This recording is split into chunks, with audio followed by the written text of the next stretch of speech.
নমস্কার বন্ধুরা, education culture YouTube চ্যানেলে তোমাদের স্বাগতম।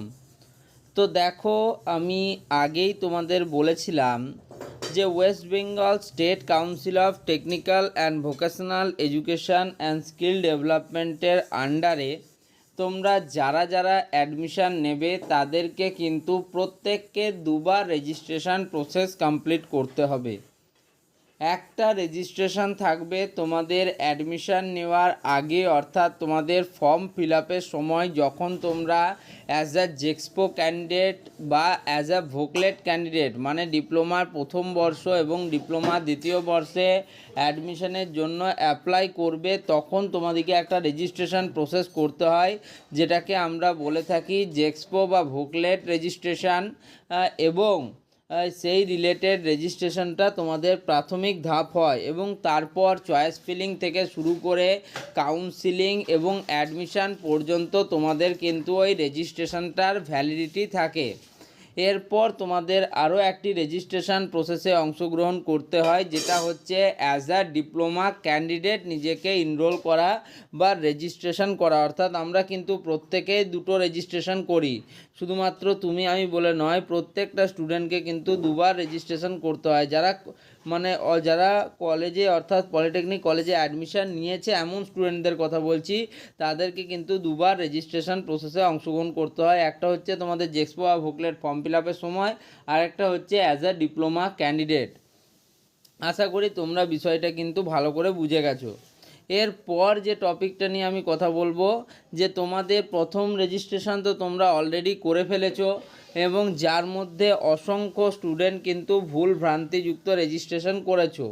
বাট সেটা যদিও তোমাদের এতদিন ভ্যালিড আছে, অর্থাৎ অ্যাডমিশন অবধি ভ্যালিড আছে, কিন্তু এরপর তোমরা যে রেজিস্ট্রেশন প্রসেসটাতে অংশগ্রহণ করবে, অর্থাৎ অ্যাজ আ ডিপ্লোমা ক্যান্ডিডেট নিজেকে রেজিস্টার করবে, এই প্রসেসটা কিন্তু আরও সতর্কভাবে তোমাদের কিন্তু করতে হবে।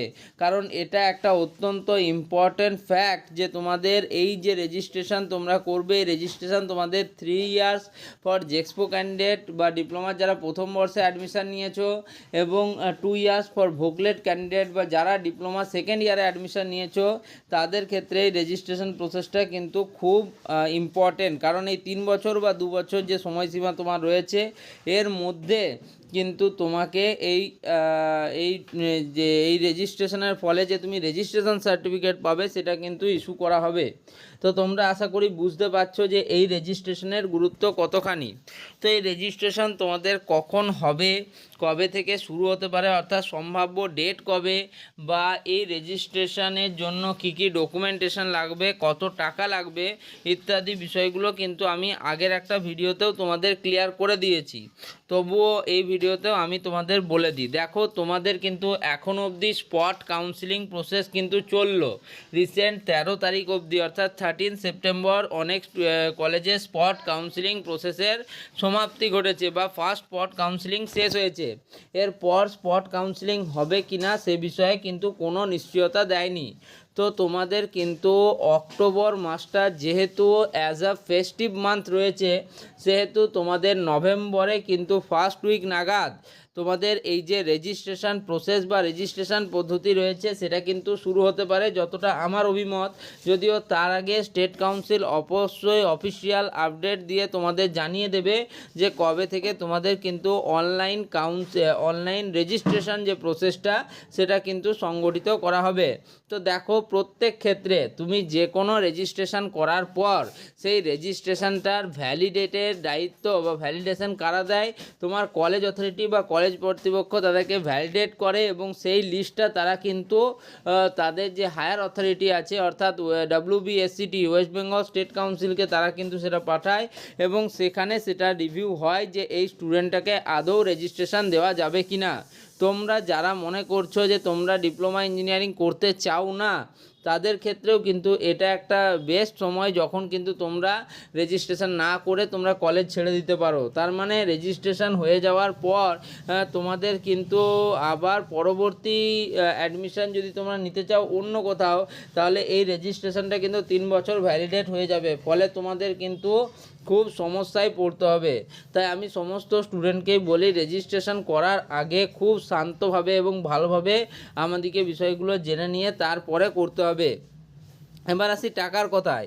তো রেজিস্ট্রেশন করতে মূলত 200 টাকা এবং ক্ষেত্র বিশেষে 250 টাকা কিন্তু লাগে। এবার তোমাদের ক্ষেত্রে সেটা কি হবে সেটা কিন্তু স্টেট কাউন্সিল থেকে নির্ধারণ করে দেওয়া হবে। তবে 200 থেকে 250 টাকা কিন্তু তোমাদের এই যে অনলাইন রেজিস্ট্রেশন প্রসেস রয়েছে এটা কিন্তু সংগঠিত করতে খরচা হয় প্রত্যেক স্টুডেন্টের কাছ থেকে। এরপর অনলাইন রেজিস্ট্রেশনে কি কি ডকুমেন্ট লাগবে, দেখো অনলাইন রেজিস্ট্রেশনের ডকুমেন্টেশনের কথা বলতে গেলে আমি প্রথমেই বলবো যে ডকুমেন্টেশন নিয়ে খুব বেশি সমস্যায় কিন্তু তোমরা ভুগেছো। তাই তোমাদের জেক্সপোর জন্য বা ভোকলেটের জন্য যে অ্যালটমেন্ট লেটার, র্যাঙ্ক কার্ড এগুলো রয়েছে, মাধ্যমিকের রেজাল্ট, অ্যাডমিট কার্ড, তোমার মার্কশিট, সার্টিফিকেট যেগুলো আছে এবং তোমার কাস্ট সার্টিফিকেট সেগুলো কিন্তু ফটো তোমার কাছে কিন্তু অবশ্যই রাখবে। তার সাথেই তোমরা কিন্তু এই যে কলেজে অ্যাডমিশন হলে অ্যাডমিশনের যে কাগজ, পে স্লিপ অর্থাৎ তোমরা যে পেমেন্ট করেছো সেই স্লিপটা এবং বাকি সমস্ত ডকুমেন্ট নিজের হাতের কাছে রাখবে, কারণ সেগুলো তোমাদেরকে কিন্তু অনলাইনে আপলোড করতে হবে। এখন বেশিরভাগ যে প্রক্রিয়া অর্থাৎ রেজিস্ট্রেশন হোক বা তোমাদের চয়েস ফিলিং হোক, ফর্ম ফিল আপ হোক, বেশিরভাগ প্রক্রিয়া কিন্তু অনলাইনে সংগঠিত হয়। তাই রেজিস্ট্রেশনও তোমাদের কিন্তু অনলাইনেই সংগঠিত হবে। ঠিক আছে, তো রেজিস্ট্রেশন ভাবো না যে একদিনেই তোমাদের করতে হবে। রেজিস্ট্রেশনের জন্য একটা দিন মানে কিছু একটা সময় তোমাদেরকে দেওয়া হবে, সেটা 1 সপ্তাহ হতে পারে বা 2 সপ্তাহ টাইম দেওয়া হতে পারে এবং তার মধ্যে তোমাদের রেজিস্ট্রেশন প্রসেসটা কমপ্লিট করে তোমাদেরকে কিন্তু কলেজ অথরিটিকে ভ্যালিডিফাইয়ের জন্য পাঠিয়ে দিতে হবে এবং কলেজ অথরিটি ভেরিফাই করে সেটা কিন্তু স্টেট কাউন্সিলকে পাঠাবে। ওকে, তো এটা কিন্তু মোটামুটি একটা প্রসেস রয়েছে। তাছাড়া আমি প্রসেস তোমাদের বলেও দিয়েছিলাম যে কি কি তোমাদের করতে হবে। দেখতে পাচ্ছ এইখানেও তোমাদের স্টার্ট অফ অনলাইন রেজিস্ট্রেশন 2021-এর 4 তারিখ এবং লাস্ট ডেট ছিল 22 তারিখ, মানে প্রায় কিন্তু 18 দিন সময় তোমাদের দেওয়া হয়েছিল। রবিবার বা পাবলিক হলিডে বাদ দিলেও তোমরা কিন্তু প্রায় 12-13 দিনের মতো কিন্তু পেয়েছো।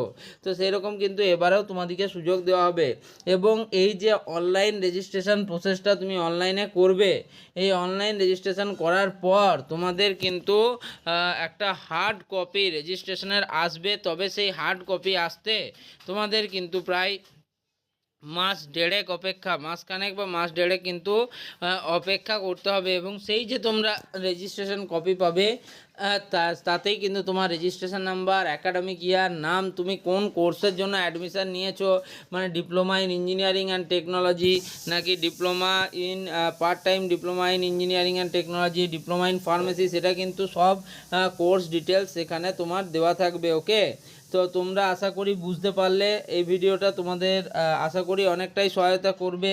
এরপরেও তোমাদের সমস্ত জিজ্ঞাসা প্রশ্ন কমেন্ট বক্সে কমেন্ট করো, আমি কিন্তু প্রত্যেকটা রিপ্লাই দেবো। এই ভিডিও এখানেই শেষ করলাম, ধন্যবাদ।